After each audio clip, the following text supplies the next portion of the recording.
Chairman of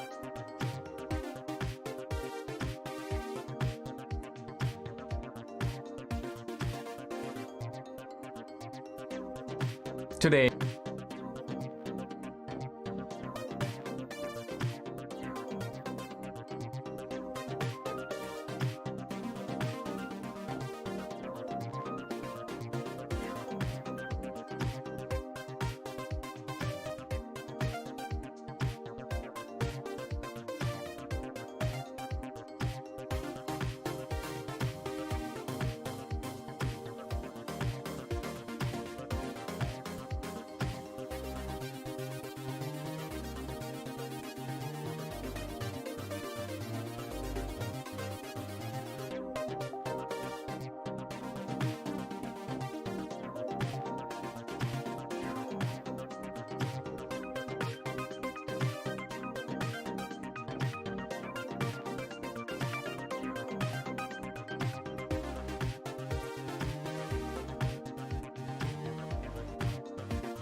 Hi, everybody. Welcome. Sorry about the delay today, but apparently when I started up the computer, the card that gets my camera into the computer just decided not to work and needed a total restart. Like I pulled all the cords and did all the things that you guys normally know I do when I crawl under my desk, and it didn't work. So I had to restart the thing, and that takes as long as the computer decides it takes, which confirms my belief that computers have spirits, and eventually they're going to have emotions and be very upset with us, especially when we keep yanking their cables. I'm just saying.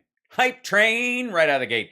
Thanks for being so forgiving and accepting, and welcome to the Tuesday edition of HAL Sparks Mega Worldwide, the day after the day after the day after, where we are, of course, starting to see the ripple-on effect of the January 6th commission's both Friday and Monday morning hearings. And today's was pushed for, quote, technical reasons, after yesterday's starting an hour late because one of the witnesses' wives decided to conspire to have a baby. The timing is incredible. How this man knew to set up the labor window for his pregnant wife within the time that he would have to appear is incredible. I'm going to have to start taking back some of what I said about the Republicans and their ability to plan and accomplish things, because that kind of forethought is I've never seen anything like it. Quite frankly, that's just, when you can self-induce labor, that's the kind of thing that hypnotists do. I don't know how they manage to do it. I'll talk about the Lauren Ted news. Which part? The Lauren Boebert escort service to abortions thing that the people who went after Madison Cawthorn are pushing? We'll see how that plays out. Again, I'm not going to busy myself with worrying about districts we're not going to shuffle. If they want to grind themselves into idiocy by putting ineffective and foolish psychopaths who believe QAnon nonsense in office, that's up to them. If there's even a old sort of like dark cherry purple version of reality where we could possibly shift something, then we'll talk. Other than that, I honestly don't care. She went into false labor. Oh, is it? Okay. Oxytocin millennial. I see. I'm guessing that wasn't a rig. That was just part of life.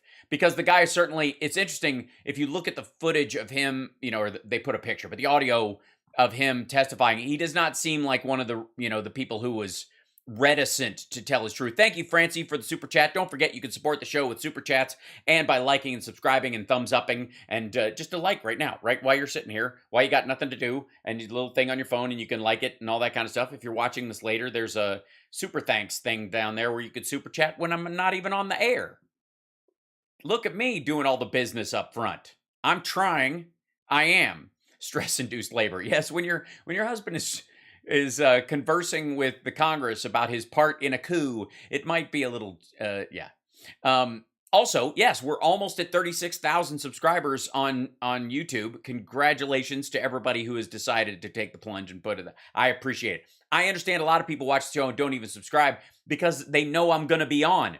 Because I'm not one of these YouTubers that does these like short videos that pop up whenever and you have to be notified and da-da-da-da, and subscribing helps. But I got news for you. This is the summer where I finally get around to launching short form videos that I'm going to start posting on the channel. So subscribe now while you can. Get in while the getting's hot. Thank you, Marcia. Now please check your Cash App from Saturday. I will, Marcia. Thank you. My phone is in the other room so that I can concentrate, but I will... yes, at some point. So I'll preemptively say thank you, Marcia. How about that? Okay. Now, the big story, I think, on obviously in right-wing circles is they gave themselves a couple of days to digest how bad the committee hearings are going to look for Trump and everybody around him. And they are trying to find some wiggle room about just abjectly paint the whole thing as, as absurd or anti-democratic or just another Russia. Like if you just throw those old, bumper stickers, try to slather it in bumper stickers so nobody can tell what it looks like anymore. Or they are going to only pick on the parts that don't have to do with them. Thank you, Robert. Love you too. Hi, Hal. Love you, brother. Love to all the sparklers. We're good people. I have to say, chat room, when I send you guys over to another room, when we raid them on Twitch, and there is a new feature that either is in limited release on YouTube, but it is coming, where I can send you to other live streamers on YouTube who are not on Twitch. All they have is good things to say about you guys. Smart, fun, optimistic, driven, fearless. You don't have a tendency to wish hateful things on people. It's nice. You're cut from a different cloth, and I'm very proud of that.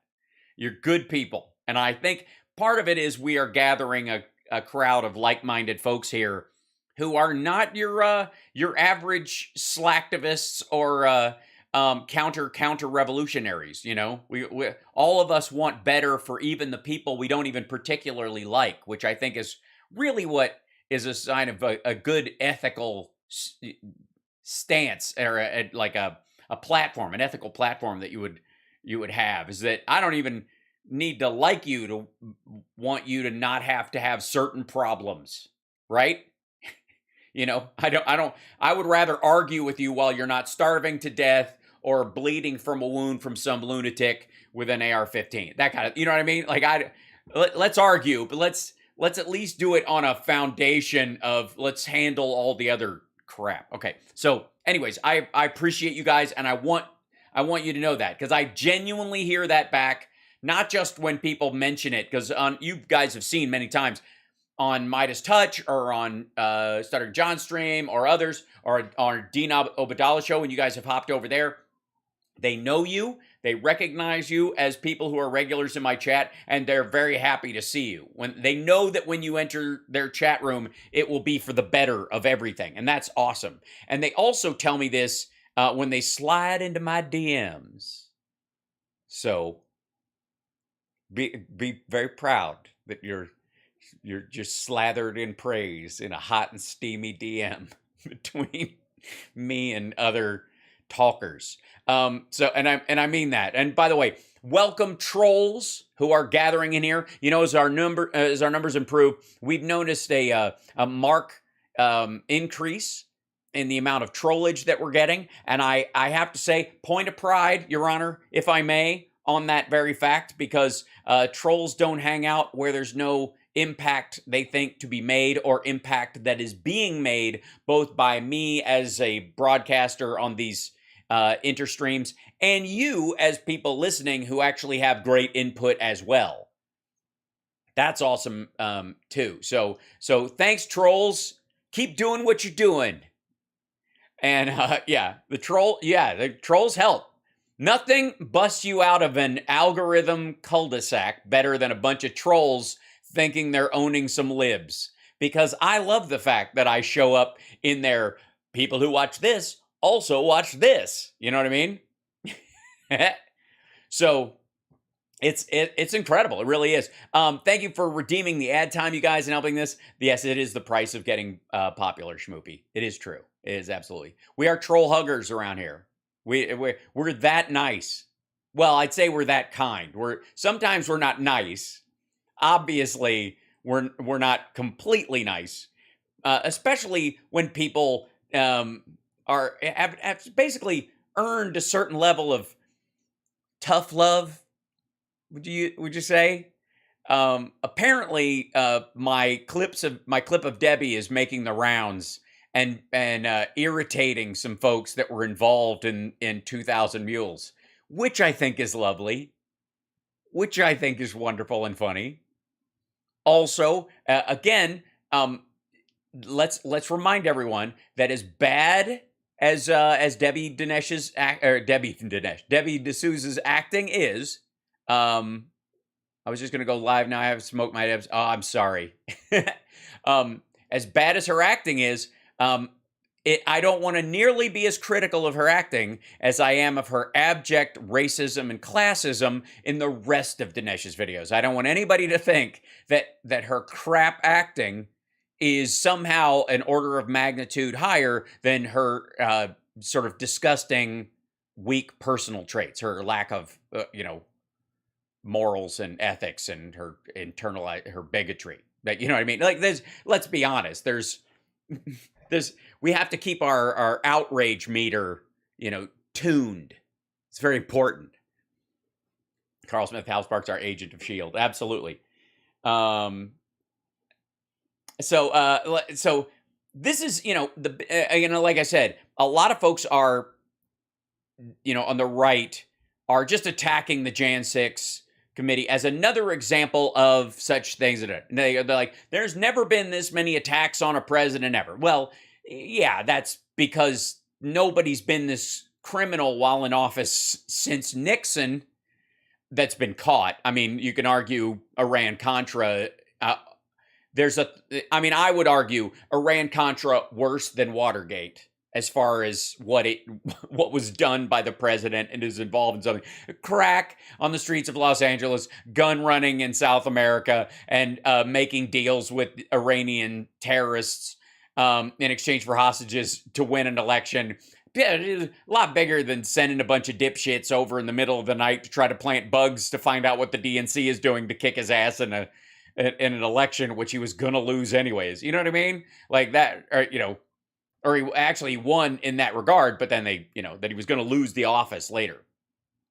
Hal, I was just watching the Trump clip with nuclear stockpile. So funny. Yes, it's there's gonna be plenty of that too. So I'm just saying that one of the reasons why Trump keeps getting investigated and they keep going after him for all these things is because he keeps doing stuff. Again, I wish I had my audio things hooked up because I'm on a different thing, but it would be a perfect time for that stop breaking the law asshole cue from Liar Liar, right? Did a female plant the bombs at the DNC and the RNC? We won't know yet. But it certainly looks somebody with the same shoes as Marjorie Taylor Greene. That could be part of a giant psyop. We don't know. Obviously, by the way, duds, for the record, which is what makes me think it leans more towards being Republicans. That they intended for them to go off. They just suck at everything. Like how did your coup failed? Your president, who was the most popular ever and the greatest and the thing and the wonderful and the Lord Jesus put him there personally to save the babies, even though he's had multiple abortions and all kinds of other. Never mind. His re-election failed. His coup failed, and both of the bombs were duds. John was pissed today. Why was he pissed? Pissed at what? All right. Well, I guess so. We'll see. So this is, I'll deal with it later. He gave me a call at some point, but I wasn't able to call him back because I was doing family stuff. He called me in the middle of something. So I will check in on him. We'll make sure he's all right. People, you know what I mean? People are wound up. And let me tell you something, kids. There's enough in the world and in life to really use your true anger, your true sadness, your true joy, and your true happiness, to not waste it on half measures. It's a mess. Oh dear. That doesn't sound good. People are harassing John getting his gig. Oh, I see. Right. Oh yeah, the Alameda gig and the 1-star review thing. I know, I've heard about that. His manager dropped because Trolls got his gig. Oh yeah, that's pretty terrible. Been in a similar spot. It's a way to solve that. A lawsuit might be in order. Yeah. But anyways, what I'm saying is that in every, my agent just left my agency, so I'm in a, I wouldn't say I was at square one. Certainly not. But I'm, if I thought I was at square 8, I'm now at square 5, right? Because he cries like a baby for the trolls. That might be part of it, Benny Loco. Some Stern fans, yeah, that's the Stern thing. I have been of the theory for the long time, again, bury the hatchet with all people. Howard Stern's not the guy he was 25 years ago. Bury the hatchet. He's a good guy now, and especially with his criticisms of Trump and stuff, you'd think they'd get on, they could totally start from scratch. I really think that. Time has passed. Get over stuff. Anybody who you had a kind of miff with in your past, the world is serious enough these days to not even require paying attention to minor grudges with anyone, no matter how major they seem to be at the time. Now, Dinesh, with his redacted face with yellow bars, is doing a video about the January 6th commission is a clown show, which is by the way, a hack phrase that's been used. Clown show is, and by the way, as a professional clown on a lot of fronts, I take great offense at some of these things. I think I have a clown show. This is a clown show to some degree. I clown on dickheads like this, and it's actually a good thing. But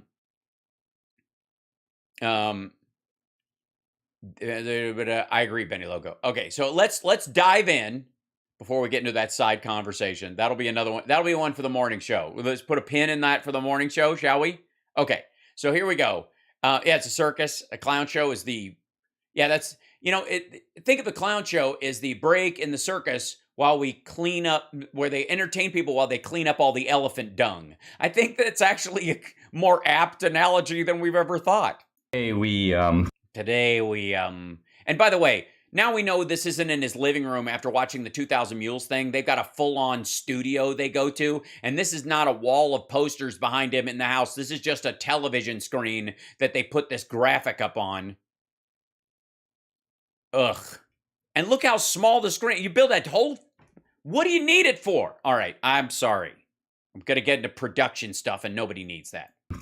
Continue with the clown show known as the January 6th hearings, and I use that term clown show not just to indicate the kind of comic stupidity of this, but also its macabre and creepy quality. I see. All right, so clowns are creepy. So it's basically, it's Donald Trump's It. Every time he looks out a window at Mar-a-Lago, he sees a red balloon and he won't go anywhere near a storm drain. Okay. So I think one of the ambiguities of clowns is that they're foolish and they do somersaults and but some of them are John Wayne Gacy. And stupid stuff. And as a kid, I only saw that side of the clown. But I think that as you get older, you begin to realize that there's a kind of darkness behind. No, you don't. The fuck are you talking about? As a kid, most people are like creeped out by clowns. And when you get older, you're like, oh, it's an old art form that's kind of seen its day. Behind clowning. Think, for example, of the role of the Joker. What role? The role of the Joker? All right, never mind. I'll dig too deep into this. This is not important to the conversation. This is, by the way, him eating up a whole minute talking about why he titled his own fucking video clown show. Played by, was it Heath Ledger, I believe.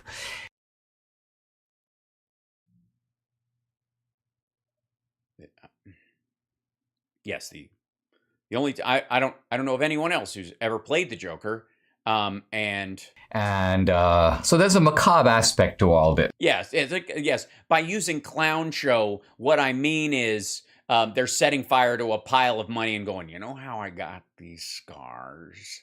On January 6th, my father was a maggot. Now, the January 6th hearings so far have been getting very tepid public audiences. No, they haven't. They kicked Fox's ass on opening night, so much so that Fox aired them in the morning the next time. Sometimes we do. It's simple. How Sparks Dinesh's Batman, right? 20 million people have watched the hearings. Well, 20 million people when this is showing on every network.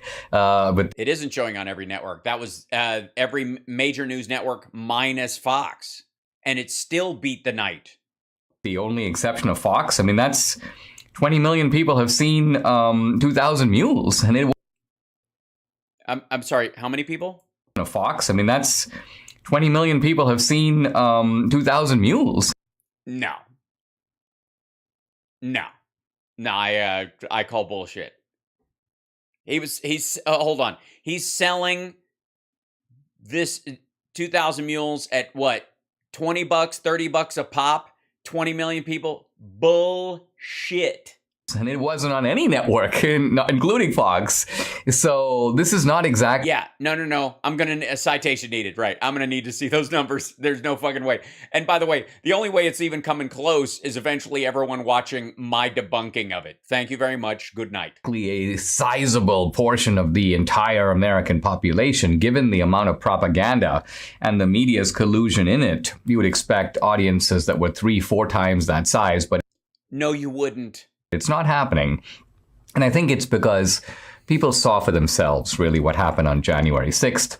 Yeah, we did. And what we didn't see was the conversations that Trump was having with his capos and these assholes and the Proud Boys in coordination of all this, which is what the committee is showing you, because they're showing you beyond how horrifying the video was, the connection to the actual White House is bigger than you thought. And the conversations that were going on, like the infighting between people who didn't want to destroy democracy and Trump's, and the maggot faithful in the Trump White House that didn't give a fuck about democracy, was enormous. And even the things that they couldn't see, they can kind of put together. Yeah, I mean, you don't need, I mean, you get it. So the January 6th committee is, in a sense, trying to prove what is impossible to prove. Huh? Why would it be impossible to prove? I mean, I think maybe he's going for what's in Trump's brain. Yes, you can't prove a negative. Sure. Yes, he has a smooth brain and a thought process that looks like a Tatooine sand dune. We get it. However, the occasional sprout of criminal intent happens there. Now, they claim that they've gathered enough evidence to support a Justice Department indictment against Trump. Right. Now, they don't have the power, by the way, on their own to indict Trump. Yeah, that's why they said that. We all know that. That's what they do. Oh, Carol, thank you so much. Keep talking, Dinesh. Someday one of those clown shows will be taking a hard look at those Trump pardons. Oh, boy. They're just a committee. They make a report. Right, but they make a recommendation, and that has to be taken seriously as a reference from Congress, as opposed to some note from some dickhead who knows Rudy Giuliani. What do? Turn the report over to the Justice Department. Now, right, yes, that's to carry out some justice. Admittedly, Merrick Garland would like nothing more than to do a strike against Trump, but I think even he... Is that really? Is that you get the feeling that in the last 18 months that Merrick Garland has been the guy who's just like grinding his teeth to go after him, like he's chomping at the bit. He can't do it fast enough. That's what that's your takeaway from Merrick Garland. He realizes, first of all, he's going into uncharted territory. The idea of indicting a president from the other former party. Well, it shouldn't matter in the Justice Department which party they're from. Indicting a former president, period. The fact that he's from the other party shouldn't actually matter. Is a remarkable thing to do. Yeah, it's almost as remarkable as attacking democracy and trying to stop the other party from taking power after they've been voted in, fucko.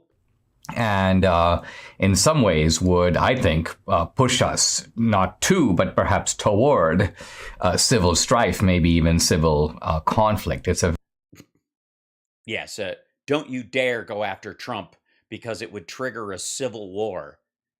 Especially, can you imagine all the people who gave Trump money via his Save America PAC and his legal defense fund, who found out maybe for the first time, if Fox even let them know over the last couple of, like 5 days, that it was all bullshit. That was just a name. There was no defense fund, and that their ripoff money was just paying bills at Mar-a-Lago. Those people, I'm sure, will be the first in line to be cannon fodder fighting the U.S. government from within to reinstate a dude who pardoned the dude who stole their money to build a fake section of wall. Yeah, if anybody's going to start a civil war from within, those are the people most motivated to do it. Very, very precarious action. Yeah. I mean, there are just certain people that they're above the law just because there are citizens that will just start murdering other citizens if you even go near it. I mean, sure, it's just, sure, it's right, sure, it's legal, sure, it's meaningful, sure, it establishes and maintains the rule of law and the Constitution in a way that would shore up the value of this country. But, some people like Ted Nugent. I think the January 6th committee is blind to that, and so are many leftists on social media. They're like, here's, for example, Robert Reich today. Those who argue that Trump should not be criminally liable because no president in American history has been criminally liable overlook the fact that no president in history has staged an attempted coup to change the outcome of an election. Oh, really? Ever heard of the Russia collusion hoax? Well, yeah, but that wasn't that went through the legal system that followed all the rules. No one charged does he think the Russian collusion conversation, which by the way, literally Bill Barr and Jeff Sessions before him, or whatever, limited the ability of the entire investigative process to look into Trump's finances. That was completely. They were not allowed to go there, which is the primary motivating factor for why he did it, why he would do it, because he wants to build Trump Tower, Moscow, all that kind of. That all had to be left out of the conversation. Therefore, without a motivating factor, all the other elements, they are relatively unprovable. And then on top of that, Barr wouldn't even let him indict him, even though he wanted to. It wouldn't even let him recommend an indictment. So, and again, that's the kind of thing you do if there's no there, if you're not worried about it. If you're innocent, you can stand up to the kind of scrutiny. What you do is stop people from looking into all of your finances, and you make sure that your installed head of the DOJ stops anyone from indicting you, even if the there is there. Wasn't that staged by Obama and the Hillary campaign to change the outcome of the 2016 presidential election? No. It was largely staged by Trump's relationship with Russia and money coming in through the NRA and the Republican National Committee to foment effectively a rise in Trump against even any other kind of normal base Republicans that were out there. I mean, the amnesia. And again, even that, if you want to go hardcore, Reagan colluded with the Iranians to release hostages in a way that they would not do it until after Carter was out of office. So they would just keep them there so that he could appear to have gotten them out in exchange for deals they would do later, trading arms with them, talking to them through secret channels. It's similar shit. And the only difference between Carter and Clinton, effectively, is that Carter didn't go after him for it. I don't know if it's just genuine amnesia or just willful blindness. Well, tell you what, asshole. You show me a piece of video where anybody charged up the steps of the Capitol and beat a cop with a Blue Lives Matter flag, or took a shit in the rotunda, or stole a laptop and tried to sell it to the Russians to get Barr's DOJ to indict Trump. But same. What's the difference? I mean, sure, someone planted pipe bombs. Sure, the Proud Boys coordinated with the White House to attack the fucking Capitol in a military formation. But what's the difference between that and Hillary Clinton getting the Steele dossier and not releasing it? This is Robert Reich, apparently with a straight face. Never before has a president or a presidential candidate ever. Yes, that actually happened in the last presidential election.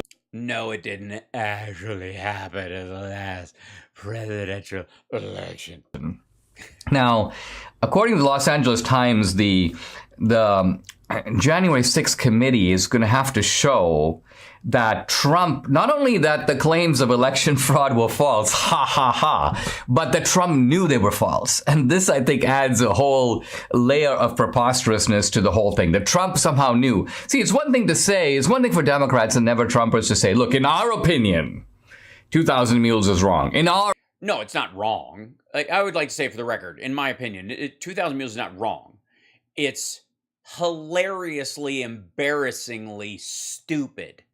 Wrong gives it some credit, like the premise is genuine on some level, and you just are mistaken, or you missed the mark, or you didn't prove it, or you went down the wrong road. The whole thing is ass. In our opinion, there really wasn't election fraud. In our opinion, claims of election fraud are wrong. No.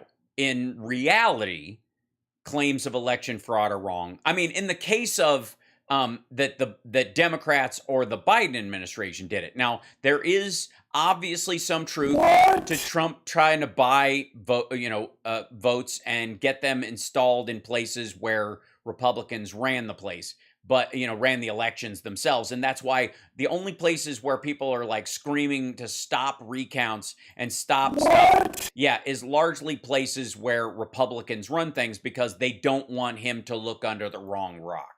But yeah, that's to be expected. But to say that Trump knew that, Trump doesn't himself believe that there's election fraud. Yeah, I don't know how to break this to you, Dinesh, but when Trump tells you you're doing a great job, he doesn't really mean it. Really, the level of a kind of sheer incomprehension, no understanding whatever about Trump. About how deluded Trump is. I mean, you don't think he's that dumb enough to believe my bullshit? How dare you? Here's the thing. In the beginning, I think he was like incredulous that he was losing, like kind of like Gans at the end of 48 Hours, where if you recall that film where Nick Nolte shoots him, Cates shoots him, and he goes, "I can't believe it. I got shot." A certain level of incredulity when it actually happens. But after a few minutes, it's abundantly clear that you've been shot, that that you lost the election, and now it's a matter of like, okay, the embarrassment has set in. How do I get people to believe that it was stolen from me so I can at least take some of the pressure off with my own supporters, not thinking I'm a big fucking loser, which in case you don't know, and in case you haven't been following Trump since the 80s, that's what he is. He's a loser. He loses all the time. He lost the popular vote when he got the presidency, like the last 3 Republicans. Anyways, but also like he lost his reelection like brutally, even with the rise in voting that happened because of COVID, like embarrassingly so. Even in areas where other Republicans won, he had to claim that their win was fake because he would have run. I mean, just like imagine being in a position where you've committed nothing but like real estate crimes and fraud for years and gotten away with it. You hung out with Jeffrey Epstein and you dodged Me Too dozens of times and all these things, and you managed to get in the White House. You become the president of the United States, and then you fuck that up. Like, to the point where people are literally saying, Nixon gets a bad rap. Because if there's one thing you know about Trump, it's that he does believe. He continues to believe. Well, he has to, because if he admits that he doesn't, he's criminally culpable in the Georgia case. That's all this is about. He can never admit that he doesn't believe it or cop to it ever again in any situation, because it makes him legally liable in the Georgia case. Because if he knew it was bullshit, asking for those 11,780 votes or whatever, 81 votes, was a crime. If he can convince a jury or whoever else that he really believed it, then he thought there were 100,000 other votes out there, he's saying, I just needed enough to win and then I'll fix it. And that's what the scam is. That's currently what the scam is. And so Trump will never be able to admit again that he honestly doesn't believe it, no matter how much everyone around him starts to just stiff arm him and distance himself because he's an asshole. He has to wind down into psychopathy around this, because his only other option is jail.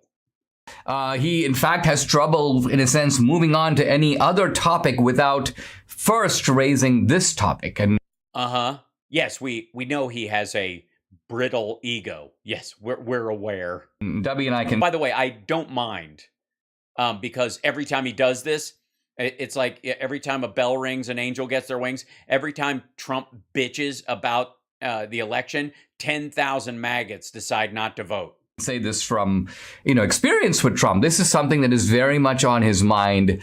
And yes, he wakes up sweaty in the morning. He goes to bed grinding his teeth at night. He misses putts because he's like, fuck, I'm a loser. I get it. And again, there's a certain amount of joy in knowing that. It's true. If he is not sincere about it, I don't know what that term could possibly even mean. Now, well, your inability to comprehend concepts is, I mean, I don't know how we can fix that. We just don't have that kind of time. I've been looking for new information. I mean, think about it. This January 6th committee has been foraging around for months, subpoenaing people left and right. Yeah.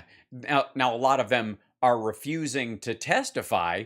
So it's interesting that those people's testimony is still bouncing around in their fucking dome instead of being written down or videotaped, which I think is or recorded on audio, and I think that's kind of crucial. So you can't claim in a situation, in any investigation, that where you have not been allowed to interview witnesses or look at certain crime aspects, especially like Trump's finances in the Mueller investigation or in the January 6th case, Steve Bannon and others refusing to testify, Navarro and the like, who are the closest to it, who know the state of how Trump felt when everybody else had left the room and are going to have to speak under oath, the kind of thing you do if you give a shit about your country the way you say you do, that this idea that they've been at this for a long time, whereas and Trump's sycophants within the cabinet have been stiff-arming them for a long time. We're not talking about a situation where a year and a half after those guys decided, fuck yeah, I'll talk, set up the cameras. Turn up my volume on Facebook just just a tad. I'll see what I can do. Is it his audio or mine? Hold on, I'll bump this up a little bit, see if it's not too terrible. I go into the red if I don't. Let me try that. See if that doesn't do too much. We'll see. Okay, here we go. Zillions of documents, hiring teams of lawyers to go through it. Yeah, because there's never been this much evidence in the history of any kind of political crime. Imagine if the only thing close is if the plumbers in Watergate and I guess the bagmen around it, everybody in Nixon's cabinet were surrounded by 10 drones. Okay, Dinesh is a little loud. I tried to bring it up a touch. I'll bring it back down. There we go. And I'm thinking, what have you come up with? What are you able to tell us that we didn't already know? Well, one of the things is the conversations between Eastman and the divergence between him and the other White House lawyers and what they were telling him. The other thing we're finding out very specifically is that Trump was told that he was going to lose before the election, that he was losing on the election, and that afterward he had lost fair and square by everyone he had hired except for Rudy Giuliani and a couple of others, which, by the way, he never paid. So his yappers like Lynn Wood and Sidney Powell were telling him you could still win this and stuff. But everybody that had any legitimacy at all that he had paid was telling him this was a pile of horse shit. Move on, start working on your transition. Otherwise, you'll go down, in the history books as one of the biggest creeps in American history. And his was like, I already am, so let's do this. And the answer is pretty much nothing. Pretty much. Did you watch all of them, Dinesh? Because I watched your stupid fucking movie, and I'm gonna guess. What do you think the odds are that Dinesh D'Souza watched both days all the way through? What do you think? Is he gonna cite something? We keep hearing about bombshells, but I mean, I haven't seen a single bombshell. I mean, I guess the only bombshells that we're getting are coming from Liz Cheney after she ate a burrito.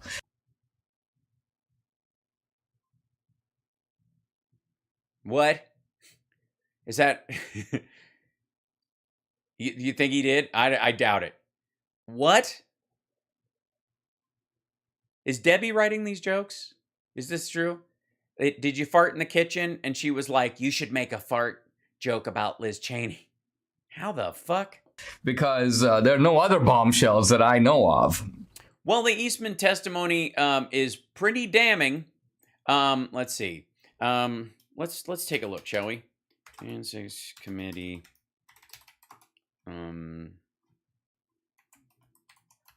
Let's just look up, see if there's any. Well, the Daily Beast, which is a,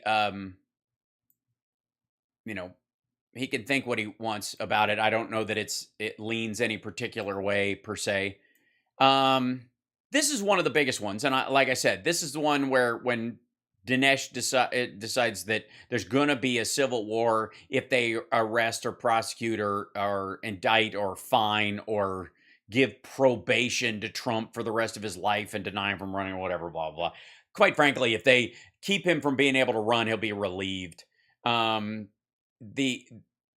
This is the idea that Jason Miller told him, we didn't know this before we saw this footage in the committee hearing, that Jason Miller told him he was losing and badly, and he knew it. Okay, I'm too quiet, he's too loud. All right, I'll try to bump myself up a touch, and I did bring him down a little bit, but I'll bring him down a little more. And let's see, what have they got listed in here? Laid the groundwork for his conflict mass election well in advance. Yeah, we saw that. Yeah, they've been listing. The Jan 6 committee has a Twitter feed, by the way, if you want to watch it, you want to look at it. And they're posting a lot of this stuff, including the footage.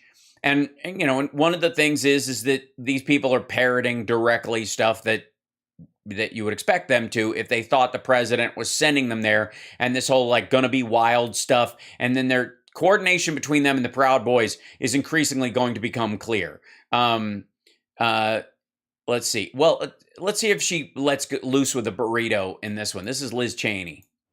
Yesterday, the Select Committee's hearing showed all Americans that President Trump's claims of a stolen 2020 election were, to use former Attorney General Barr's words, complete nonsense.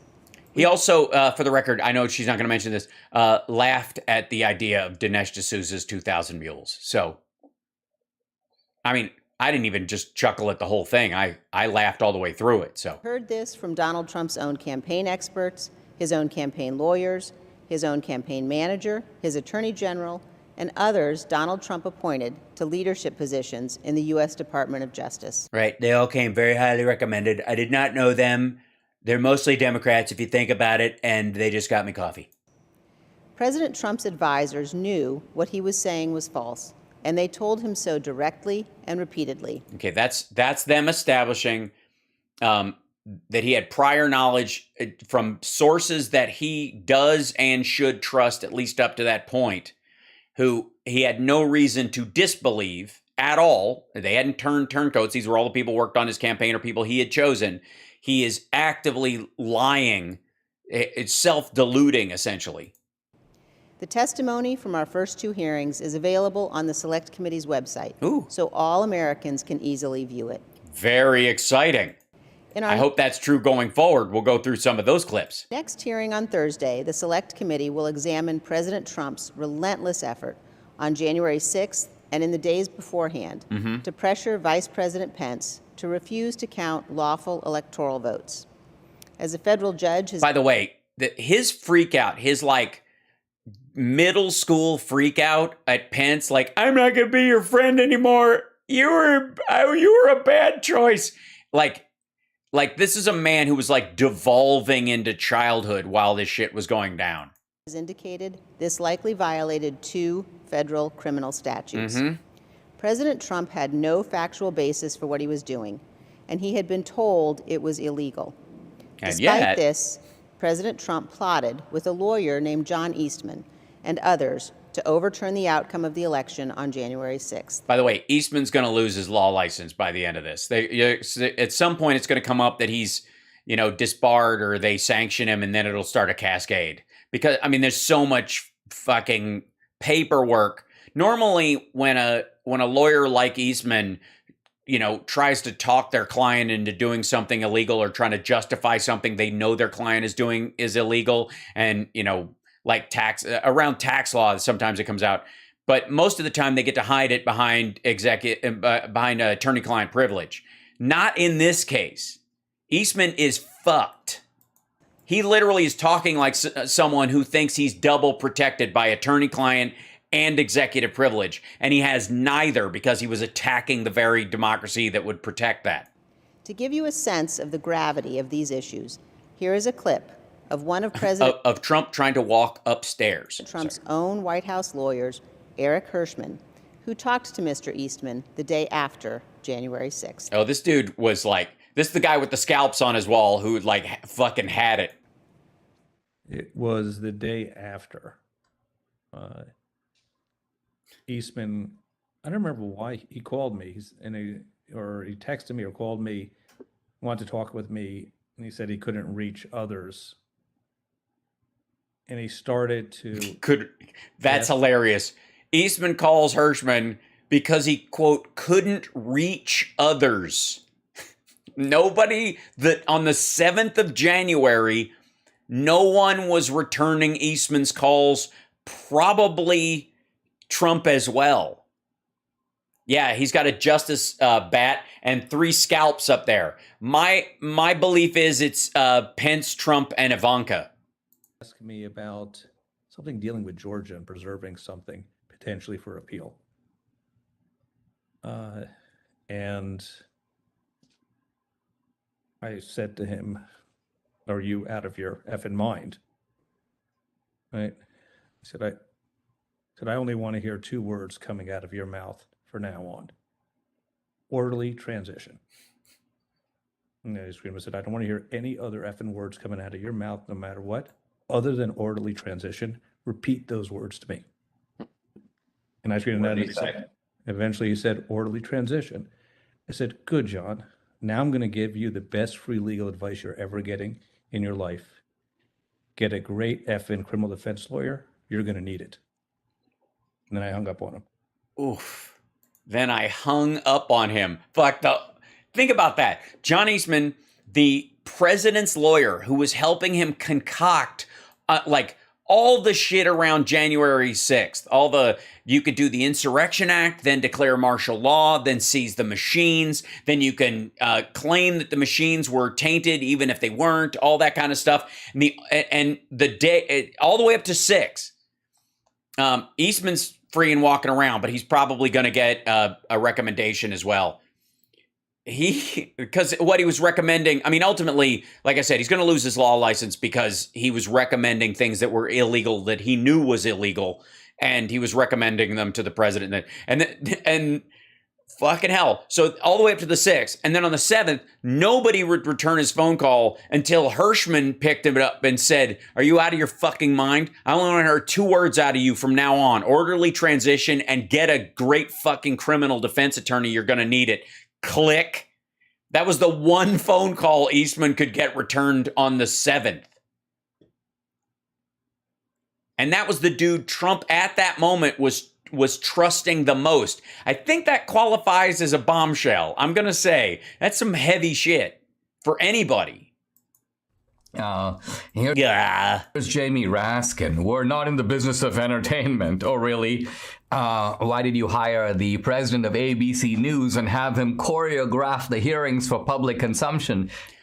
Clarity, conciseness, limited time. The hearings had live witnesses, and they wanted to put it in a position where the American people, like a closing argument.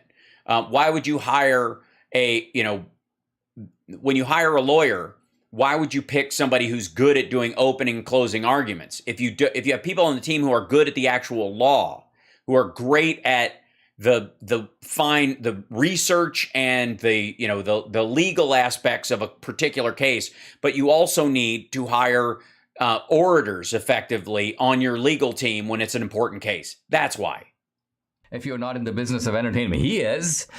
Well, they were airing them. So they needed to play live clips and coordinate those live clips with statements. I mean, it's pretty much like why because the TV directors at C-SPAN aren't gonna do it. And yet, Hal Sparks, what happened to the Trump inauguration funds investigation? Believe me, they got shelved, but they're definitely still going on. You brought him onto your team. We're in the business of trying to communicate to the American people the gravity and immensity of these events. Well, let's just say that you're failing miserably in this. Just say it. I mean, it doesn't have to be true. Dinesh is saying it. regard. Dinesh is in the business of saying things that aren't even remotely true. Nothing is being communicated to the American people of that nature. And mixing in bizarre non sequitur fart jokes about women, curiously enough. It's an odd choice. You know what I mean? I would understand if it was Trump or Swalwell or people where there have been these fart dust-ups in the past, true or not, they would be kind of in line with the conversation. I don't know where the whole, maybe shitting on the diet most people eat in Wyoming. Who knows? Sure. In fact, if the American people are concerned about anything, it's the way in which their lives are being unwound by this horrific administration. If anything, the American people realize that there was a sort of, that they kind of wish that the people in January 6th had a point and that this would be a Jew. Oh, yeah. So that's what you're saying. It's not just that he's not going with the just like people would rather have Trump in office or whatever, that the actual Jan 6ers would have been successful. And that there would have been a different outcome. Why? So we wouldn't get this incompetent, malevolent, senile dotard in the White House that is... Well, if you're incompetent and malevolent, then you would do accidental good. If you're competent malevolent, you do bad things. An incompetent malevolent would do good things accidentally. You do bad things. You do good things accidentally. Ruining our lives day by day. Yes. My life was so good when no one gave a shit about COVID and the country was spiraling down. By day. Oh, that's it. Okay, so the idea, I guess, behind Dinesh is that it's a clown show. 2 minutes of it's this is why clowns are scary. Shh, I don't care. Larry Kudlow, look at the title of this one. Hold on. I hate to jump right in. You're watching HAL Sparks Mega Worldwide, by the way. This one just popped up on its own. Larry Kudlow, there is probably no way out of this. All right. I guess this is the hope matrix. I'm guessing he's talking about like finances. You mean because you can't fix a supply chain problem with monetary policy from the Fed? So today's CPI inflation report came in a lot stronger than folks expected. And in fact, there were numerous signs that not only is the inflation... By the way, one of my favorite things in economics is it's baseline against expectations, as opposed to some sort of like concrete reality. This happens with stocks all the time. You ever seen a country take a shit because, or a company on the stock market, like their stock goes down because some asshole hedge fund was saying they were supposed to make $10 billion and they only made 8? And you're like, are you... And they literally, a company will lose $20 billion in stock worth because they missed a $2 billion line in expectations set up by Fox Business assholes. It's so odd. Thanks, Dr. Kev's gal. Late to the party, so here's my cover charge. Love you, Hal, and fellow sparklers. Thank you for that. Not peaking, but actually it may be accelerating. I'll get to that in a moment. But Yeah. I feel it's my duty to report President Biden's response. Exxon made more money than God this year. That's how I responded. And then he proceeded to bash the oil companies for not drilling. Well, why aren't they drilling? Yeah, why aren't they drilling? They've got a bunch of unused leases on public and private lands. Well, because they make more money and then they buy back their stock, which should be taxed. Now, I'm just paraphrasing his statement. Oh, I see. So they shouldn't do... They should... What? But it's an indecipherable word salad, so I decided to spare you all of it. The gist of it is blame big oil.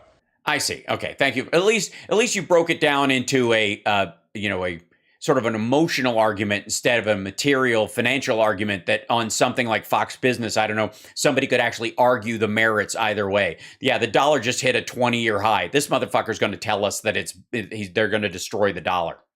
And then later on, his NEC director, Brian Deese, said, if you really isolate what's going on here, Vladimir Putin decided to take on this irresponsible war.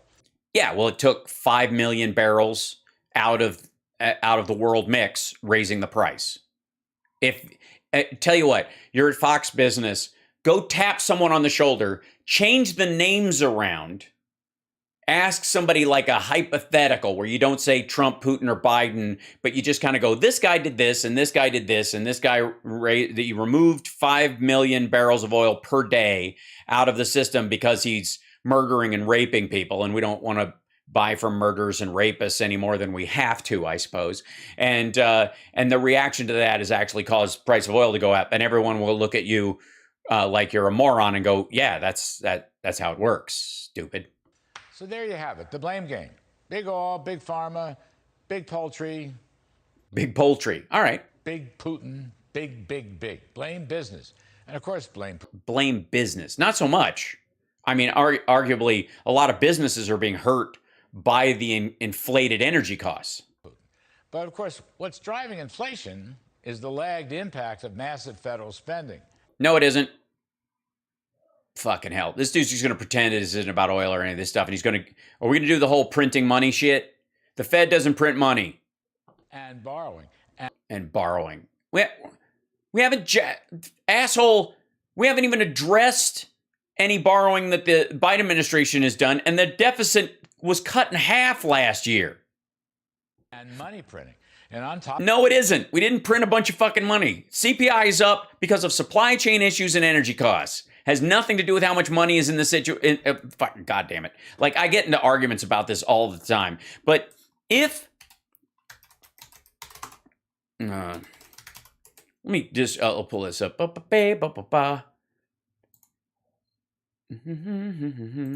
up, because it's going to put me on a video one. I got to find a recent news thing.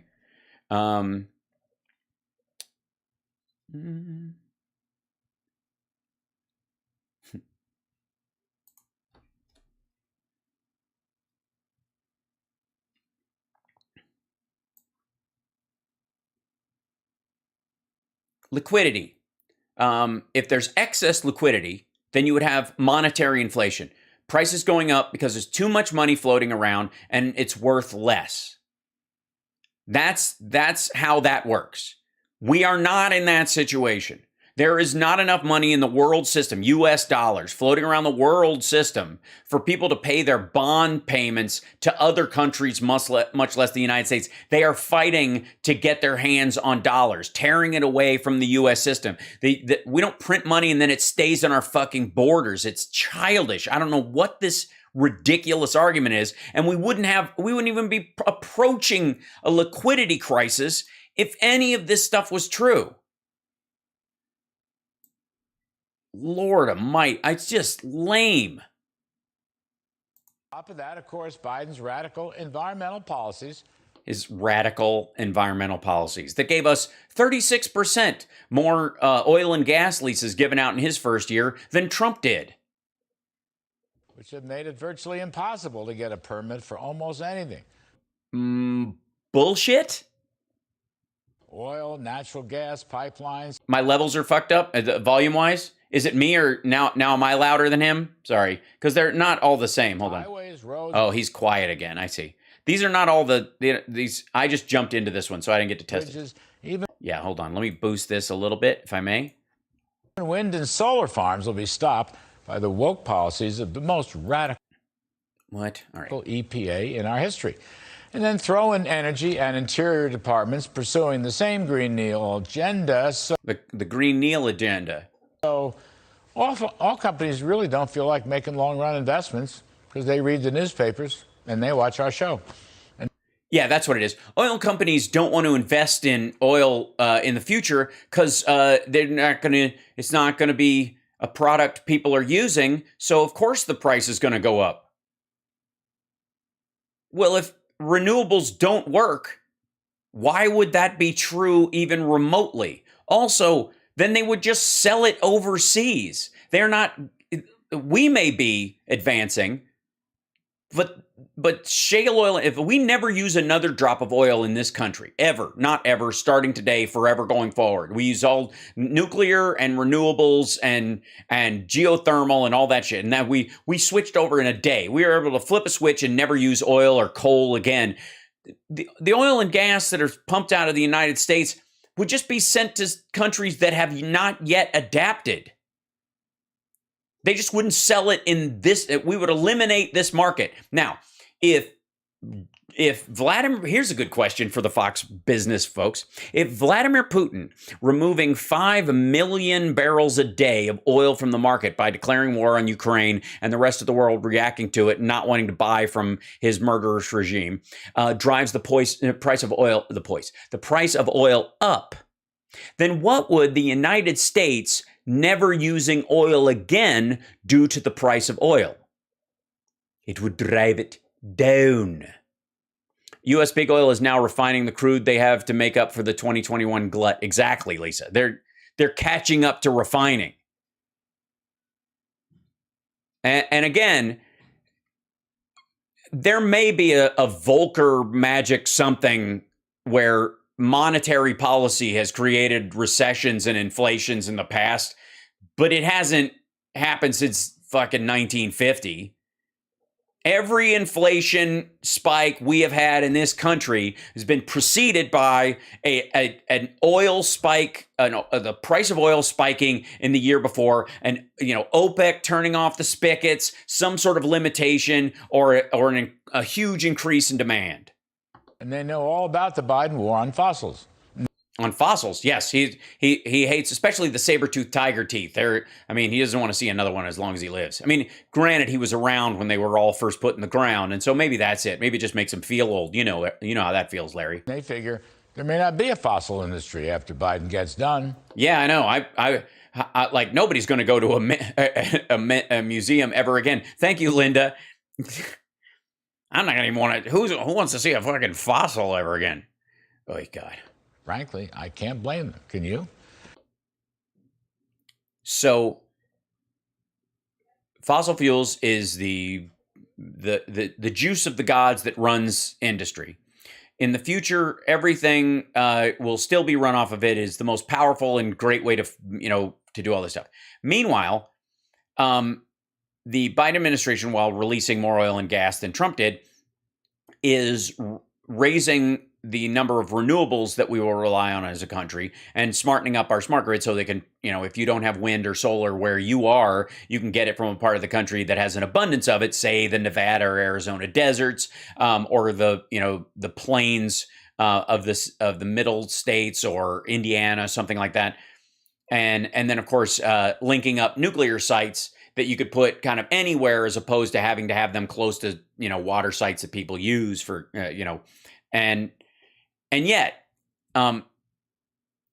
according to Kudlow, oil is so good and is the best way to do things, but renewables do not work, will not work. No businesses will be able to run off of it, but oil companies will just take their ball and go home because we don't run off oil and gas anymore. I don't even understand this argument. Thanks, Biden, you can't buy a koala bear doll at the Art Museum. You can, but you can only buy one at a time. It's brutal. It's just, it hates Jesus, that's why. Anyway, it turns out that top-line CPI over the past 3 months increased 10.7% at an annual rate, which is a couple of points higher than the 12-month change of 8.6%. Right.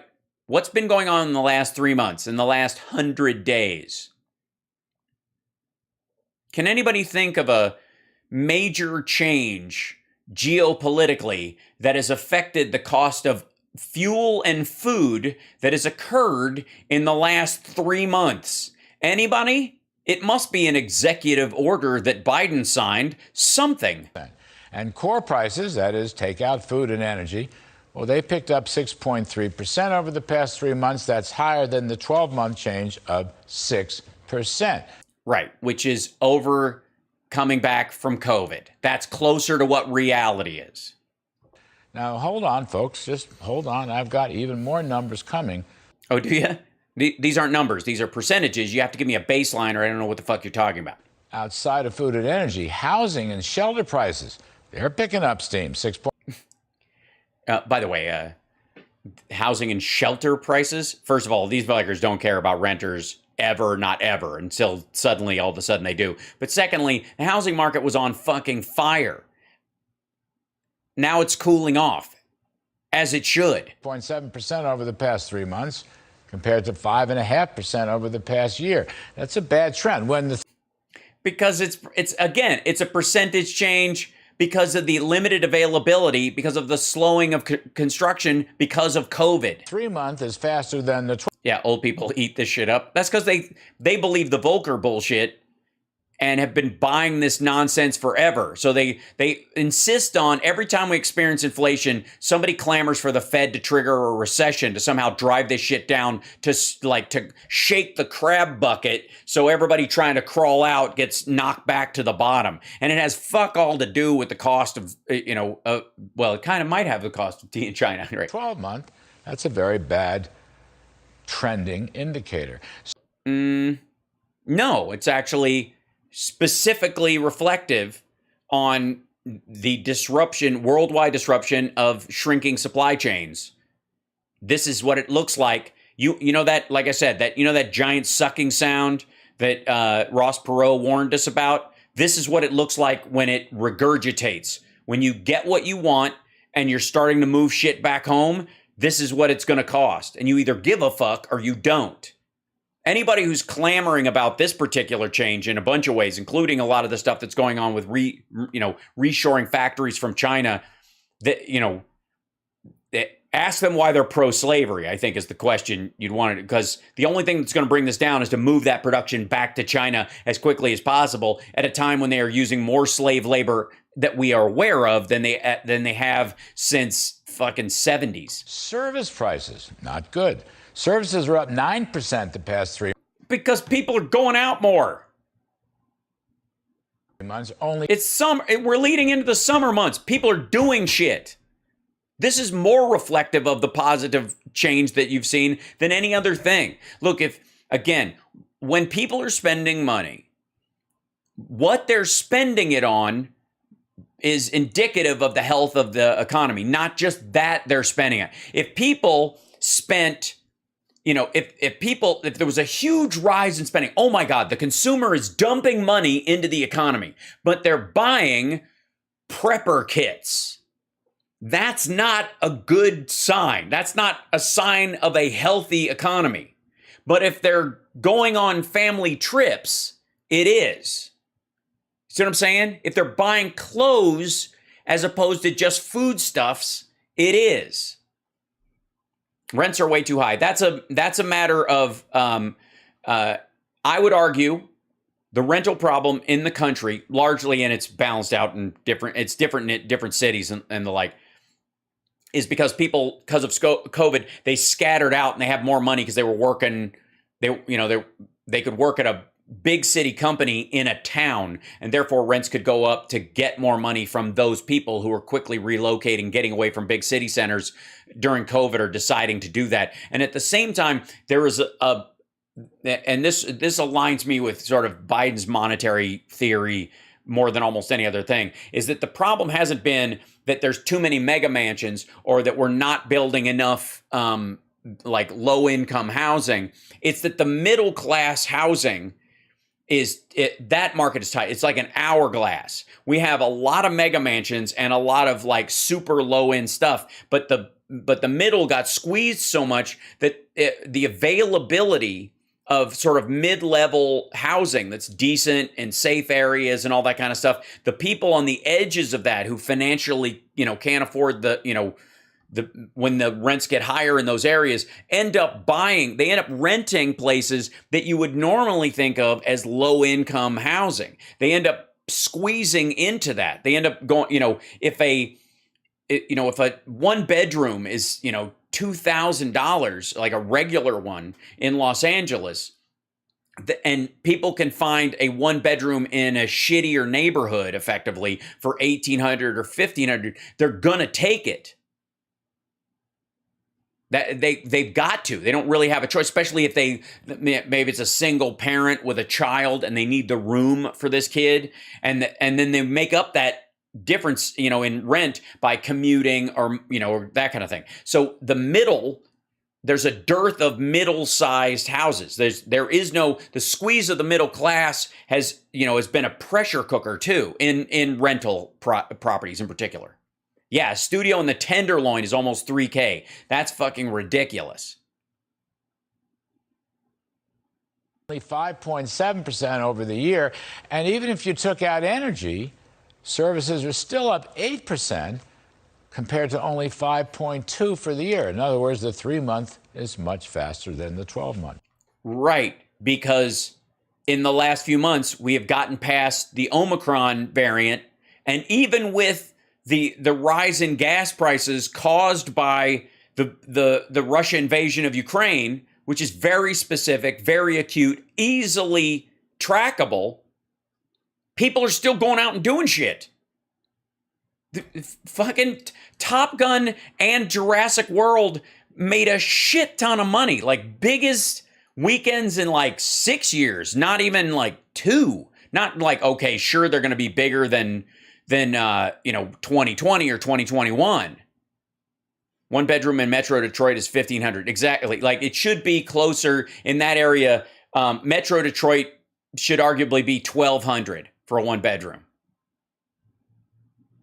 And that means that if you can afford $1,500, you got to think in how much is your phone and all this. Because if you live a middle class life and you can afford that amount of rent, technically speaking, on how much money you have, that $1,200 and $1,500 is the difference between your like phone and internet and, maybe your electrical bill as well. So if you're factoring that in, that I can afford this for shelter, then the space is one payment, but all the other stuff that goes with the space is a huge factor.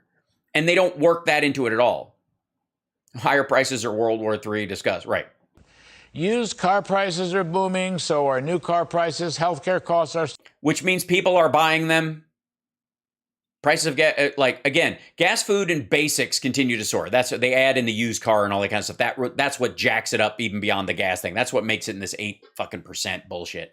But if people, again, if the economy is crashing the way they say it is, and it definitely needs help, but the argument is that it needs more money infused in it, not less. Starting to pick up steam, and power and utilities are off the charts. It's summer. That's air conditioning. Electricity, for example. Yeah, it's weird. What are you going to tell me next? That electricity goes up in the summer and gas prices, like natural gas, goes up in the fucking winter? Derp. Is up 18.3% for the past 3 months compared to 12% for the year. Right. Meanwhile, consumer confidence plunged today in the University of Michigan report. Gee, I wonder why people are speaking with them so frankly about the realities in the world. And it's not like we're not on the verge of a possible World War III, according to Russian media, where they're just like, yep, the Balkans are next. And this is really a war with NATO anyway, so fuck the world. And inflation expectations inside that tally went up again. So what? Again, of course they're going to expect this. And the Atlanta Fed... Hal Sparks, do you ever get really tired deep inside? No, I do not. I get physically exhausted sometimes, but I'm madly in love with the human race, so it keeps me, motivated and moving. I also have a kid, so I don't even entertain thoughts like that. It's not an option. Wage tracker, well, that's now up 6.1% in May. It's another troublesome number. The what? Other day, the what? I'm sorry. The what was? Listen to this shit. What? The what now? Now up 6. What was up 6 points? Tally went up again. And the Atlanta Fed wage tracker, well, that's now up 6.1% in May. The wage tracker is up 6.1%. Wages are up 6.1%, which is very troubling. Why didn't you put that on the screen? Did you ever notice? Anybody, maybe you will. Maybe you will. You think so? Hey, it's another troublesome number. And the other day, Jan... It's a troublesome number that we're not going to put on screen next to the rest of them because we don't want to show you a graph that says wages are up 6%. Did you know, isn't that an interesting distinction? I find that fascinating, right? They put everything else, like all the cost stuff and it going up, they will put there. But then if you put 6.2%, wages are increasing, and then you've got to balance it out like, okay, well, if wages are up 6.2%, inflation's up 8.6%, then it's really closer to 2%. And across the, like, yeah, this is fucking on purpose.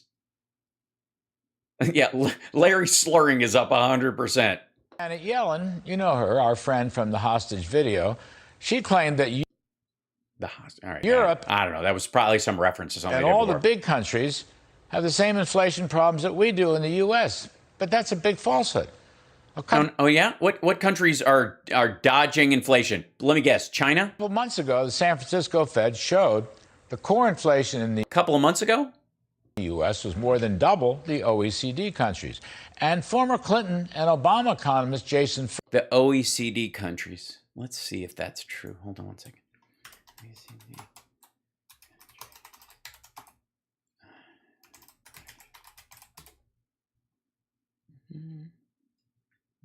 Let's see if I can find.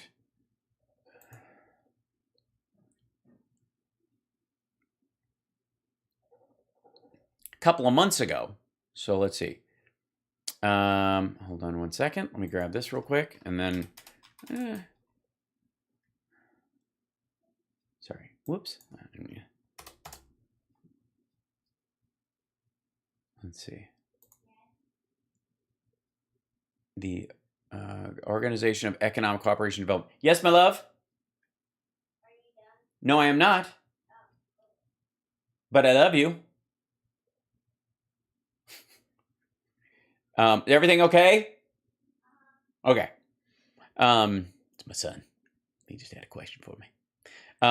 So this is the, let's see. I want to see who's in, which are the, so the, just so you know, the OECD countries are Austria, Belgium, Canada, Denmark, France, Germany, Germany, Greece. Where is the list again? Here it is. Iceland, Ireland, Italy, Luxembourg, Netherlands, Norway, Portugal, Spain, Sweden, Switzerland, Turkey, United Kingdom, and the United States. These are the OECD countries. Okay, and here's the OECD countries. Here we go. This is the inflation surges to 8.8% in March 2022. Well, that's higher than us, but okay. I guess that's the overall. Here's the OECD in general. This is the total. Here you go. Japan's is at 1.2% annual. France is at 4.5. UK 6.2. We're up here at 8.5. Germany's at 7.3. This is less food and energy at 6.5. So ours is closer to that. Less food and energy, theirs is 3.4. I don't know how that includes secondarily. Of course, their food and their energy costs, there's a huge leap between there. That might be Russian oil. That's the distance between here and Russian oil in general. But we're basically in line with the overall total. Now, this is lowest. Who else? France. Italy's is... Now that's energy. Okay, see, that's the inflation CPI. Yeah, okay, so inflation CPI, the consumer price index, is up over a point, but then that doesn't show us a baseline of where we were beforehand per se. So this is, again, inflation, the CPI is not the same thing, but we'll worry about that later. And these are annual growth rate of 39.4. Here's Canada. UK is the growth rate total to the CPI. Okay. Where are we going? Okay, France, UK, here's the United States. This is our less food and energy. Yeah.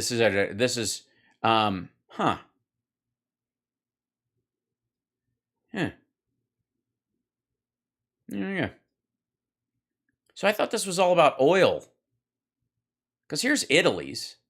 And their whole thing has gone up to here, to year-on-year CPI inflation. This is the contribution. The contribution this is generalized CPI. This is cost stuff. This is consumers being able to buy shit and doing it. This is the cost of oil, of energy, and its impact. Its impact on it is 2%. It's way less than the fact that people are willing to buy a bunch of stuff. This is consumerism. This is people being in the first in line to buy stuff on the international market, and probably because of, shipments from China finally kicking in at one point and then kicking back down. Furman, just the other day in a The U.S. and Europe have different inflation problems. More painful on the continent, but more persistent and demand-driven in America. What did I just say? What did I just say? See this consumer? This is demand-driven. That's demand. That means the reason prices are up is because people have money to pay for it and the dollar is strong. This is a comparative amount across the funds. Wall Street Journal op-ed. Fucking dickheads. This is so aggravating. Ed showed that the U.S. has about 3 percentage points more cumulative inflation than the euro area since Because of demand. the onset Because of we're the only place with rising wages at all. of the pandemic. And in fact, recently, U.S. core inflation in May, as I said, up 6.3%. It's only 3.8% in the euro area. That's core. And wages That's core. in the U.S. are growing about twice as fast as in Europe. And most of this is because our See what I say? What did I? All right. He's not showing this chart. He won't show this chart. Wages in the United States are growing at double the pace of Europe, and we have twice the inflation, and it's demand-based inflation. wages in the U.S. are growing about twice as fast as in Europe and area. That's core. And wages in the U.S. are growing about twice as fast as in Europe and that's core. And wages in the U.S. are growing about twice as fast as in Europe and Motherfucker. This is so stupid. Do you think that little factoid, which by the way, he's also not putting a chart up of, we have double the demand CPI increase that Europe has, and our wages are growing twice as fast. You fucking think? And most of this is because our fiscal policies have created a significant excess demand, while Europe's nominal GDP remains several percentage points below trend. Did you hear that? While Europe's nominal GDP remains several percentage points below trend. And while Europe's nominal GDP remains several percentage points below trend. They haven't even caught up from the fucking COVID yet. There's one particular area where America's economy has not moved back up to catch up with trend in terms of where it was headed for the last 15 years on an arc, right? And that's, you know what that is? You want to know what that is? I wish I could pull up this graph. Let's see. Let's see.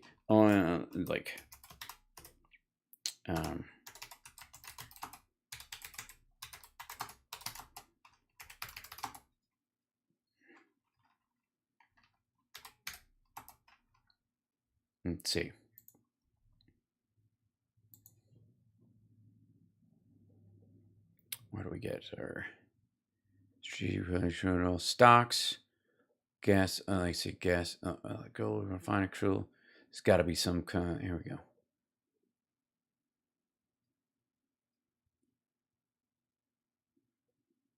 Dip down. There we go.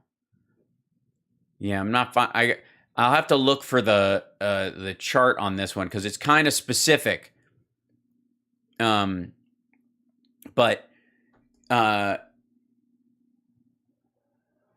yeah. Oh, here you go. That doesn't really tell us anything. Hold on. Basically, like, we haven't caught up with refining from 2018. That basically refining hit it sort of crawled up. It was headed in a certain direction, and then it took a shit essentially in 2018, started to drift a little bit lower, and then it ditched 2020, and we still haven't risen back up to the direction it was going in 2018 before it started to move into recession territory because of Trump.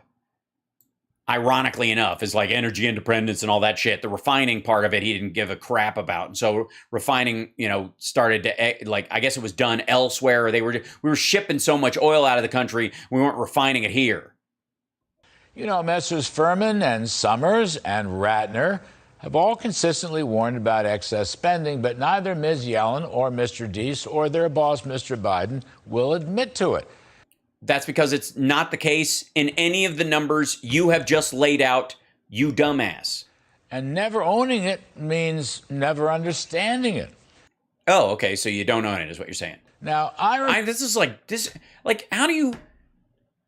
What does he not hear the words that come out of his own mouth? Remember years ago, the famous movie, "Being in love means never having to say you're sorry."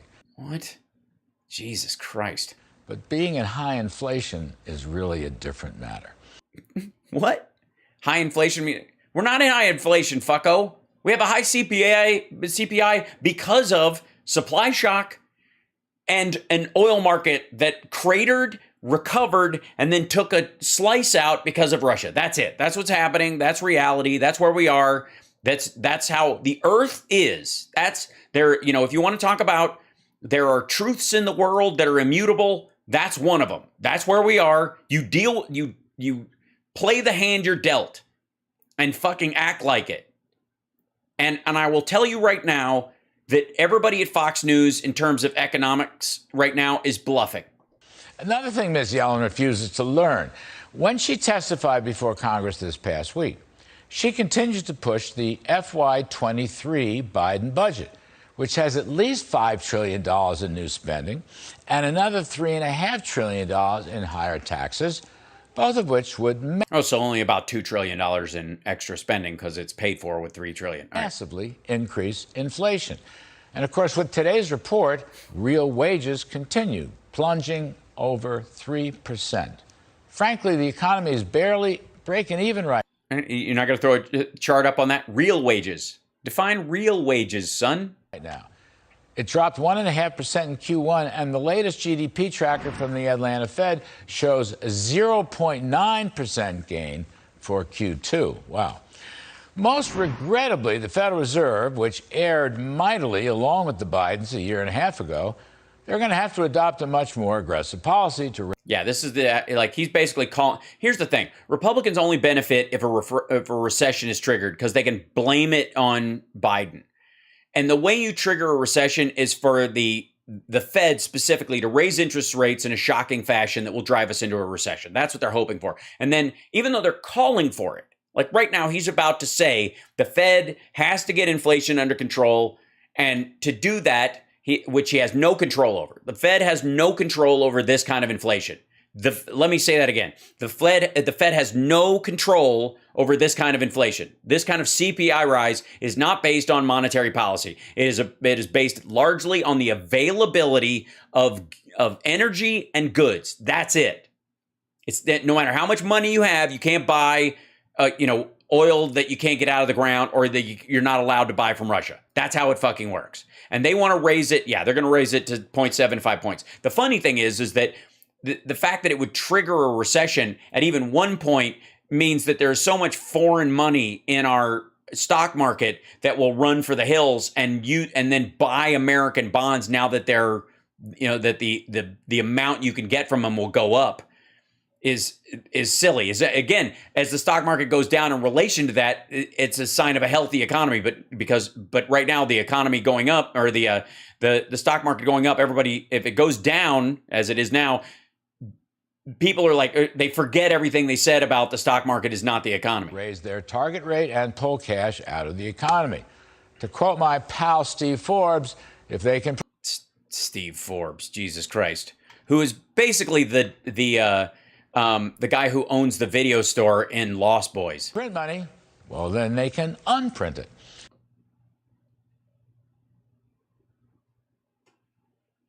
There's probably no way out of this inflationary recession scenario.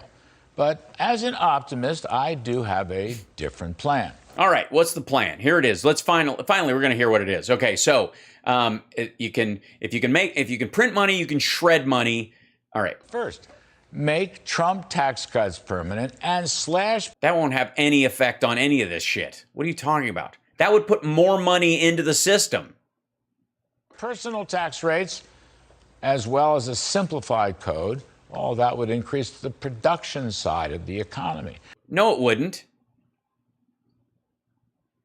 There's not enough in there that would affect R&D or the purchasing of if you just make those tax cuts, that's not like for buying gear and stuff. And that just puts more cash into the system. That's more cash in the hands of, spenders and businesses. That's a form of money printing in that particular situation. You're just handing it back. And second, deregulate energy.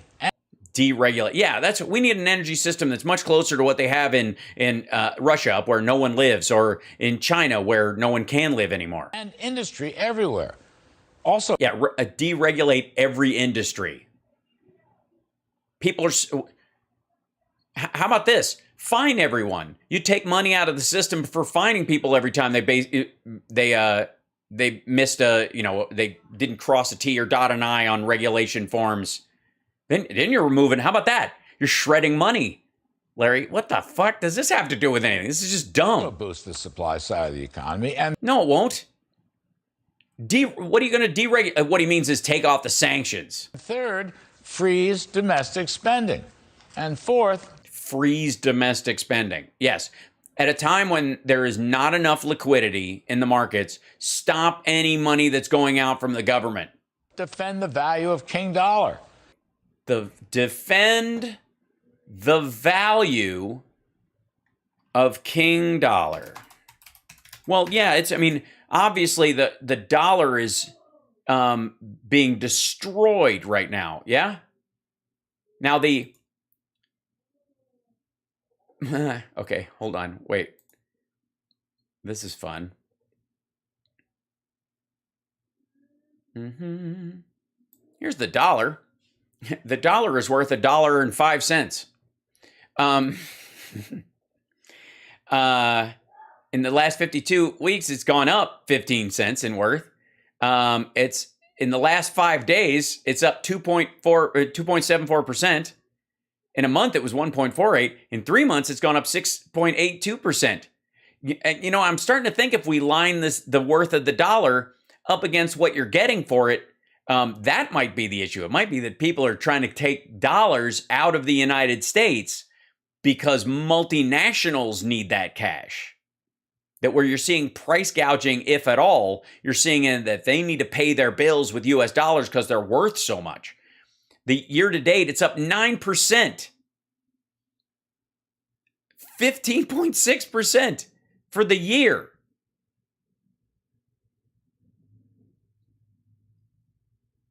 How come? This is interesting. Why don't they put that number right next to the CPI and the inflation number that they're putting up?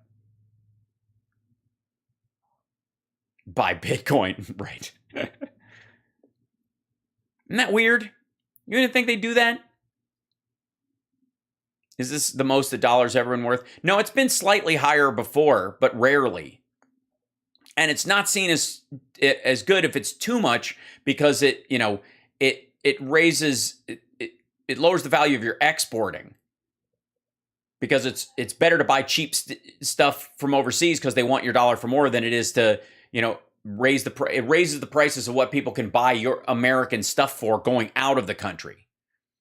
And there isn't enough of it around. If there was too much, again, if we had a liquidity problem in the United States for real, like if the problem was there was too much money in the system, this is monetary inflation caused by the Fed, quote unquote, printing money. If that was the case, the dollar would be worth about 89 cents. It would get into the 85 to 89%, and that would scare the shit out of everyone. That's not the issue. When the dollar is worth more than a dollar, effectively, and what it can purchase, and it's sort of standardized market like level, you're not talking about a situation where there's too much money in the system. And by the way, none of what he's talking, this is gibberish at the end. Forget it. And by the way, this conversation is embarrassing. It was, by the way, and it was always embarrassing. Everybody's been getting this sort of monetary policy wrong for a very long time. It's always struck me as very odd that every time they fix it, they trigger a recession. That does not seem to be a fix. It seems to be you create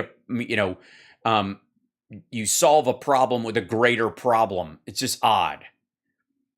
you would think that if it really was what it was, you could you could set up a situation where there would be certain ways that you could trigger the buying of treasuries and the removal of money from the market and kind of keep this even. You could kind of do it all the time.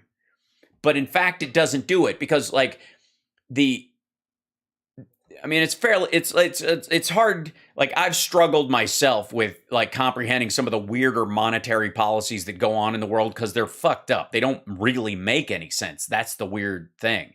But in the case of like the Fed loans money to banks and gives them reserve credits. They can loan money out. They loan it at interest, and then they get money back, and the Fed gets interest on that money, and the bank gets if they loan it for 3%, they keep their slice, and whatever the percentage was loaned to them by the Fed makes that slice. Okay, and that's how inflation occurs at about 2%, because the idea is that whatever the Fed sets, the banks will add 2% to that or so, and that's what raises the price and the value and the cost of money over time.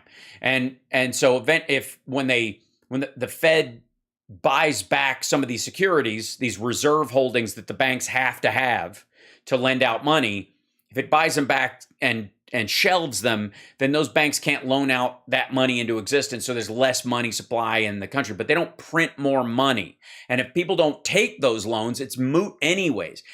Most banks don't meet their reserve point in the US market ever. They didn't even do it pre-2008. And right now, if it used to be that's how you did it though. The bank, the Fed gives these Fed coins basically out, and then you can loan out based on that reserve to a certain, percentage of what you've got in reserve.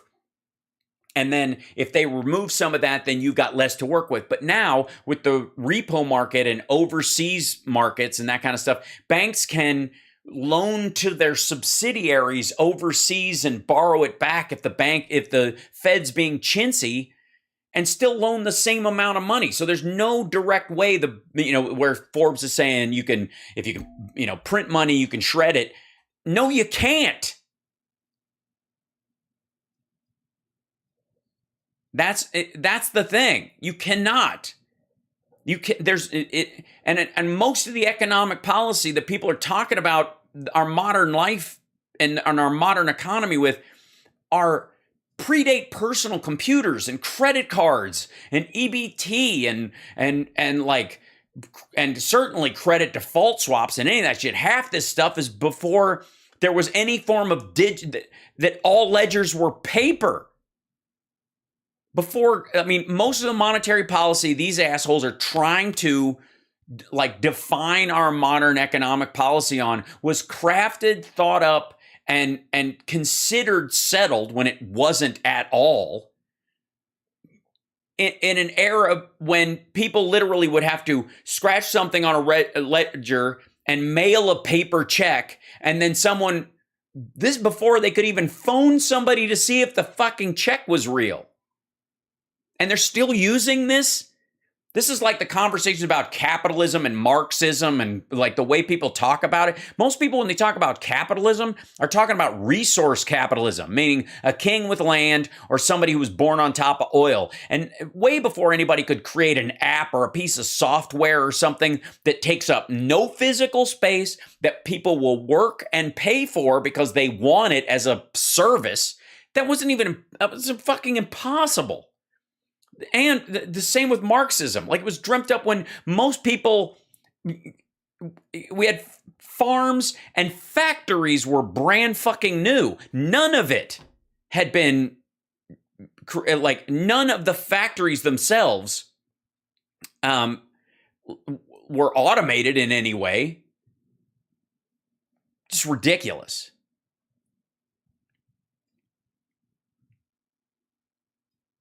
Why, Michael? What's the issue? Is there an issue?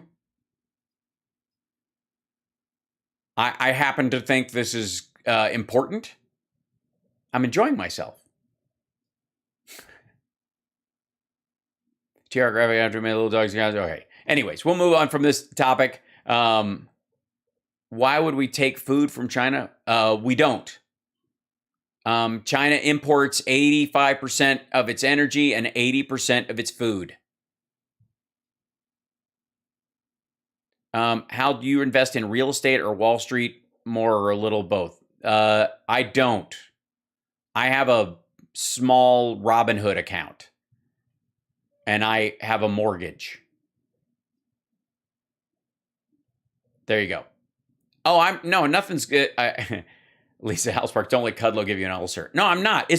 Honestly, it's not even him. It's the entire argument around this shit. Nobody talks about this. And they talk about it in terms of it being as if this is settled. As if this is actually how everything, of course, when you have inflation, the Fed removes money because they printed it. And of course, it will trigger a mild or a lasting recession, but that's it. Right? That's it. That's whatever. Of course, none of that is fucking true. None of it. Yeah. You see produce from China and Walmart. Yikes. Well, I would stay away from it. It's just voodoo economics rephrased. In some ways, Ed's 3 Tech, it is. That's right. Our chat room is kicking in with some conversation on here. Let's jump ahead. So, we obviously this is usually one of the topics I get into on the morning show. Specifically, because I have more room to talk about it and we don't miss out on clips and the like. And now I'm relatively, let's see, I know I have Jesus Christ, all these clips are so goddamn long. These assholes are so long-winded. Okay.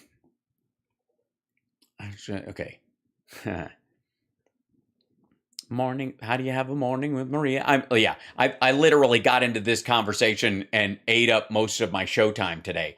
By the way, I normally don't get on rants like that, but it is necessary. I'm just tired of hearing this lame argument that nobody questions. You know what I mean? It's become it's becoming a myth that that people talk about as settled fact. Yeah, slap that like button if you like hearing a contrarian perspective that is also very positive. Hold on one second. I'm gonna, since I don't have time like I would like to do another clip, I would like to close it out by just saying hi to the chat while you're in there. Hello, everybody. Hi, everybody who's with us on there's Facebook and Twitch and YouTube.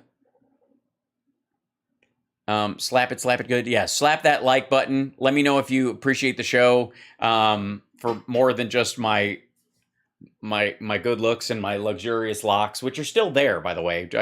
I've been working a lot around the house, so my hair is just always up because I just don't have time to do it properly. Positively contrarian. That's right. That's what I am. It's crucial, because here's the thing. You have to solve for the actual problem you have, not the one you imagine is true. And you certainly can't take for granted a solution that never worked out. Right? And this is, this, you could argue that supply side economics, this would be demand side economics, and they hate it. Now Sparks in the Gun Show. I went to the gym today. I was all right. I'm, working out. I'm on YouTube forever now. That's fine. That's fine. It is a great, audio's out of sync. Again, good Lord. Well, just in time, because we're getting near the end of the show. Tomorrow morning, I'll have the morning show. If they have on the regular, if the committee is on in the morning, I'm going to bump my time. I'm going to message Philip tonight if they're going to be on schedule, and we'll do the show after that, if that's cool with everybody. And then we'll have our normal timing though. Otherwise, for the afternoon show tomorrow at 3:00, if that's cool for everybody else. That's yeah. Committee is Thursday. Oh, good. All right. So that I won't have to bump it all. It's yeah. It's not tomorrow. It's yeah. It's the day after. That's right. I forget what day it is. Yeah, because they were bumping it because of the tech thing. That's tomorrow. That's right. So tomorrow, I'll have it at the regular time. Then thanks, guys. I will have it at the regular time, and Philip Bittner will be joining us as you know to kind of chat from Ukraine and talk about that stuff. Because God knows, if you want to talk about me, you know, grinding on some other shit like that, oh boy, Lordy be. No real old man. There you go. Anyways, I adore you guys. I thank you guys for your support. Thanks to everybody who joined in today. Thanks for the hype train. We got a close hype train happening right now with a level. You can use sub gift or use bits now to start a hype train. It says on my thing. We got 3 minutes to do to that. And then I'll see if I can find a way to bump you guys over to another channel on my way out the door. Yeah, Richard's there, and he's only got one person in his chat right now. So I'd rather end relatively close to on time and send you over there. Yes, I could have a 24-hour show, but then I would eat up everyone else's time. That's how it happens.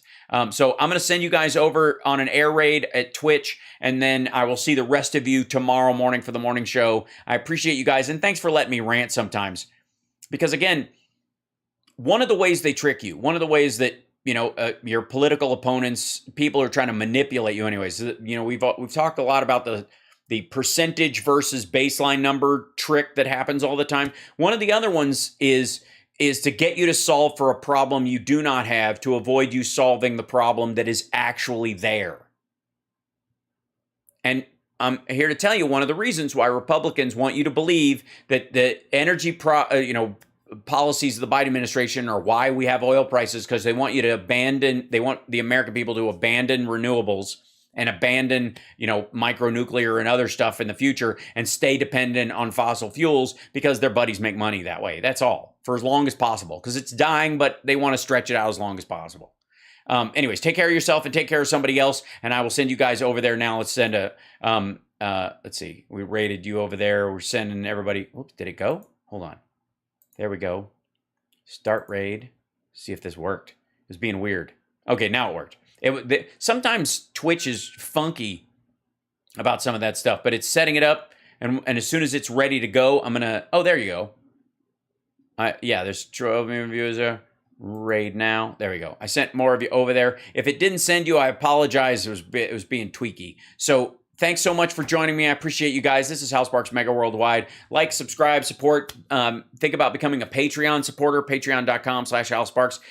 This is currently my singular outlet by which I feed myself and keep my lights on. And I do it I serve at the pleasure of the king. You guys can decide whatever worth you give. It's actually a feel-good way of making a living, because I know I'm contributing, and it's up to you. There is no force involved. Thank you, Steve. If you Venmo'd, I appreciate that. I can't see on because my phone's in the other room, so it won't tell me on here. But I thank you so much. Yes, Venmo's right here. If you ever just take a picture of that with your phone at any point, and then you can Venmo me any time of the day. It's a nice surprise. Some people do it because they're watching videos later, and I'm like eating or cleaning or doing something. And I'm like, aw, that's so sweet. Which is best, Patreon, Super Chats, or Venmo? Venmo, then Patreon, then Super Chats is always the kind of way to do it, but all of them help. Everything helps, definitely. So whatever is easiest for you and that kind of thing. If at any time you can't give anything to the show, you can't afford bits or subscriptions or any of that stuff, then just come and show up and watch. That's all. Just your eyes are a gift anyways, and I appreciate that, as much. Just thanks to the patrons especially, and the folks that that contribute to the show for making me able to do this, justify it, instead of having to go on the road and stay away from my family and shutter the thing because you gotta make the donuts. Anyways, I love you guys. I'll see you later. Okay, bye. I gotta go because I already sent half the Twitch audience over to Richard's show. Okay, bye.